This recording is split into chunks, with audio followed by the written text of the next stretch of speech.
નમસ્કાર, આપ જોઈ રહ્યા છો જનસાક્ષી ન્યૂઝ। નજર કરી આજના મુખ્ય સમાચારો પર।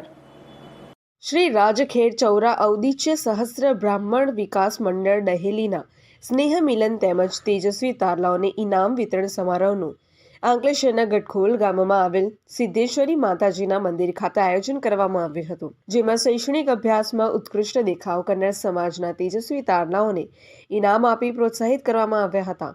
આ પ્રસંગે સમાજના વિવિધ પ્રશ્ને ચર્ચા વિચારણા કરવામાં આવી હતી, સાથે જ સાંસ્કૃતિક કાર્યક્રમ પણ રજૂ કરવામાં આવ્યા હતા। કાર્યક્રમમાં પ્રમુખ ધર્મેશ ભટ્ટ, ઉપપ્રમુખ હિરેન પાઠક, મહામંત્રી પિનાકિન અર્ધવરિયુ તેમજ સમાજના આગેવાનો અને સભ્યો ઉપસ્થિત રહ્યા હતા।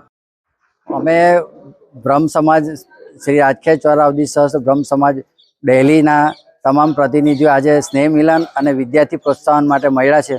હું આ સમાજનો મહામંત્રી છું, પિનાકિન અર્ધવરિયુ, અને ખાસ કરીને અમારો સમાજ છેલ્લા 50-55 વર્ષથી ચાલે છે અને ખાસ કરીને સમાજની જે એક્ટિવિટી છે એ એજ્યુકેશન પર્પઝ માટે સમાજનું નિર્માણ થયેલું, અને આજે પણ અમે એજ્યુકેશનના બેઝ ઉપર જ સમાજ ચલાવતા રહેલા છે।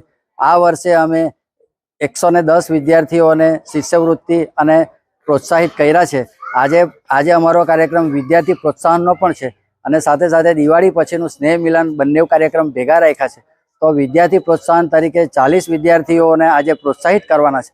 સાથે સમાજના જે કોઈક અમારા તેજસ્વી તારલા અને કંઈક સમાજની સારી એક્ટિવિટી કરી હોય એવા લોકોને પણ પ્રોત્સાહિત કરીએ છીએ, અને આખો કાર્યક્રમ સરસ રીતે આયોજન કરેલું છે। એમાં આજે મોટી સંખ્યામાં બધા બ્રહ્મબંધુઓ હાજર રહ્યા છે અને ભરૂચ બ્રહ્મ સમાજ, જિલ્લા બ્રહ્મ સમાજમાંથી પણ બધા આવ્યા છે। આજે અમારા સમાજમાંથી દૂર દૂરથી સુરત, વલસાડ, વડોદરા, ભરૂચ, અંકલેશ્વર, વાલિયા, માંગરોળ આ બધેથી સમાજના સભાસદો સમાજની સાથેની લાગણીને માન આપીને બધા જ આજે ઉપસ્થિત રહ્યા છે, અને એક સરસ લગભગ 100 થી 150ની સંખ્યામાં સરસ કાર્યક્રમનું આયોજન કરેલું છે। પિન્ટુ મોદી, જનસાક્ષી ન્યૂઝ, અંકલેશ્વર।